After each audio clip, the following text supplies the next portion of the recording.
साथियों, यदि आपकी कन्या राशि है, आपका समय विशेष चल रहा है। क्यों कह रहा हूं?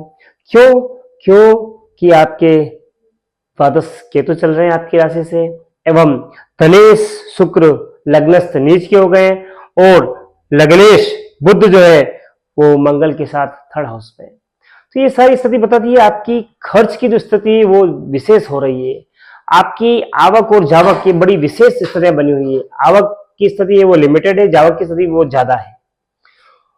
और आपको सावधानी क्या रखनी है? आपको सावधानी ये रखनी है पैसे संबंधित विशेष किसी को पैसा नहीं देना है, चाहे वो परिवार का सदस्य हो, चाहे वो मित्र हो, चाहे वो अपने काम करने वाला साथी ही क्यों ना हो। आपको जो विशेष है, जितना एफोर्ड कर सकते हैं, अपनी कैपेसिटी से बाहर नहीं जाएंगे। बाकी हो सकता है आपको विशेष धन का नुकसान रह सकता है। धन भाव में सूर्य नीच के चल रहे हैं, निश्चित तौर पर हो सकता है कोई अधिकारी आपसे पैसा मांगे, लेकिन नहीं, समय को निकालना है।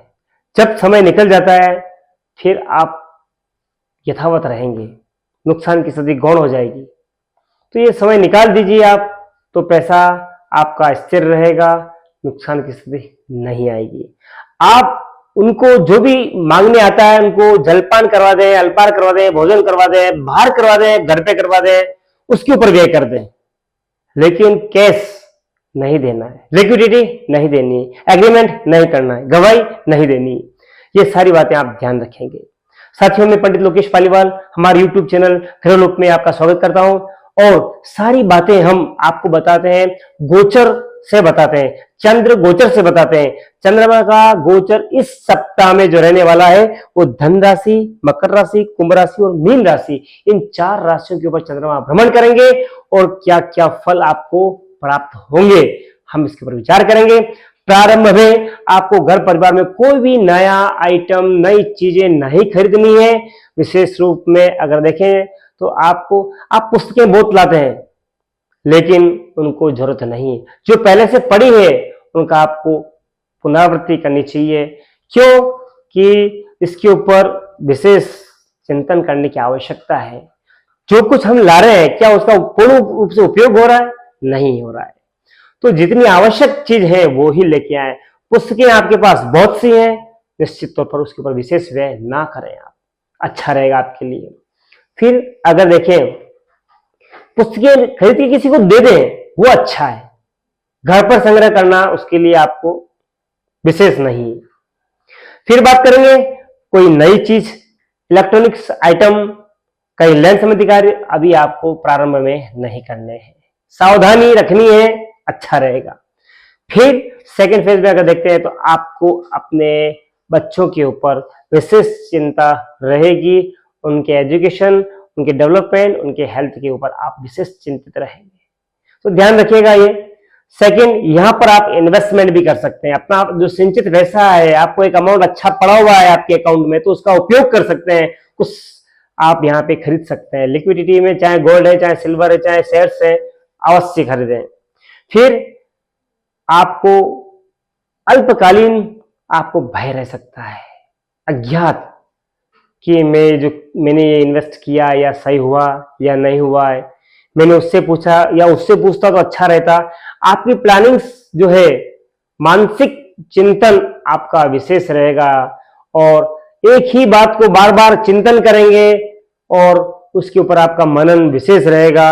आपकी नींद प्रभावित हो सकती है, नींद लेट से या कम आएगी, जिससे आपकी तबीयत हो सकता हो मौसमी बीमारी आपके ऊपर हो सकती है, कि जैसे कफ कोल्ड वगैरह है, फीवर वगैरह है, ये हो सकता है। आपको ध्यान रखें, इस चीज से बचें।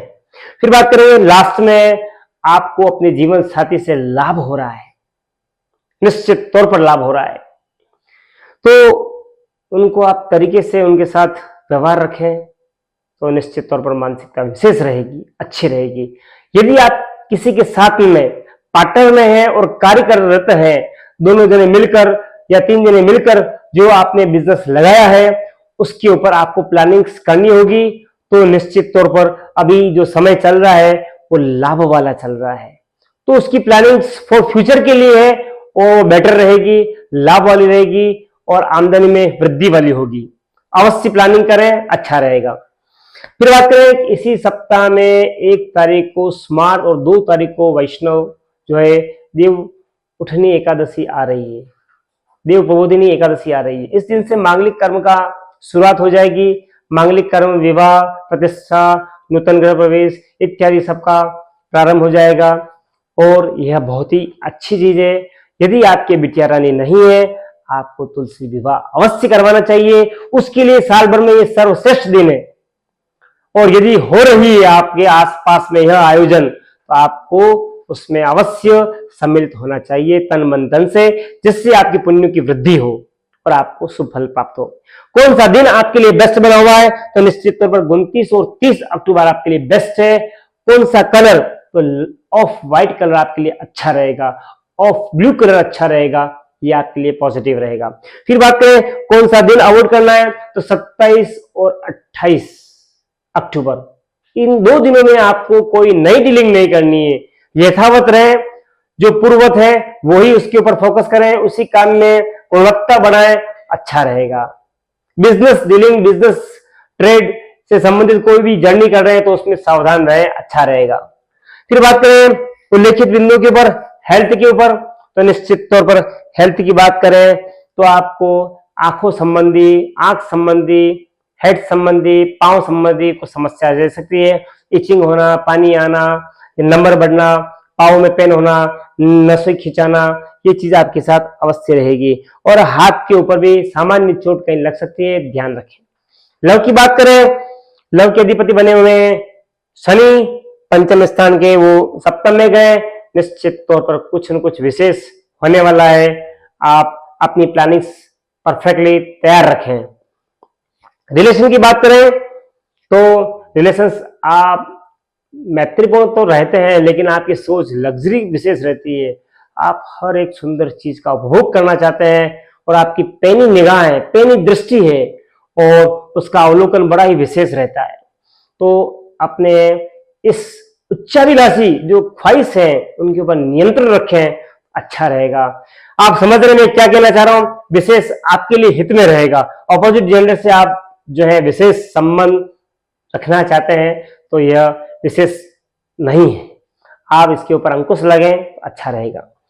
फिर बात करें कैरियर की, कैरियर के अधिपति बने हुए हैं बुध, क्योंकि जब भी कैरियर की बात करते हैं तो दशमेश की स्थिति देखते हैं। दशमेश यानी बुध है आपके, बुध यानी वाणी, लेखन, कमीशन। आप ऐसा कुछ कार्य करें कि आपको कमीशन रूप में पैसा प्राप्त हो, तो वो आपके लिए बेस्ट रहेगा। आप जो कार्य कर रहे हैं इसके अतिरिक्त ये कार्य करें, निश्चित तौर पर लाभकारी सिद्ध होगा यह।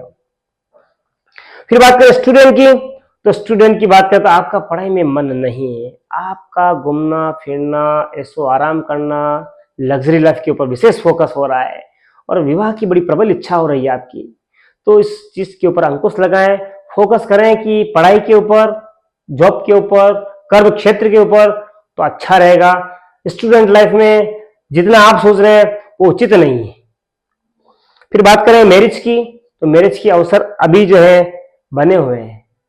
आप पढ़ना भी चाह रहे हैं और मैरिज भी करना चाह रहे हैं, दोनों एक ही समय पे एक ही नाव में रहने चाह रहे हैं, तो ये ठीक नहीं है। आप एजुकेशन छोड़ें या विवाह करें और अपने कर्म पे ध्यान दें। लेकिन एजुकेशन के साथ आप विवाह, अपने संबंध रखना चाहते हैं और उनको कन्वर्ट करना चाहते हैं, तो ये ठीक नहीं है। फिर बात करें क्या ऐसा उपाय करें कि सब कुछ अच्छा हो, उसके लिए सिद्धि विनायक भगवान की या विघ्नेश्वर भगवान की आराधना करना श्रेष्ठतम रहेगा।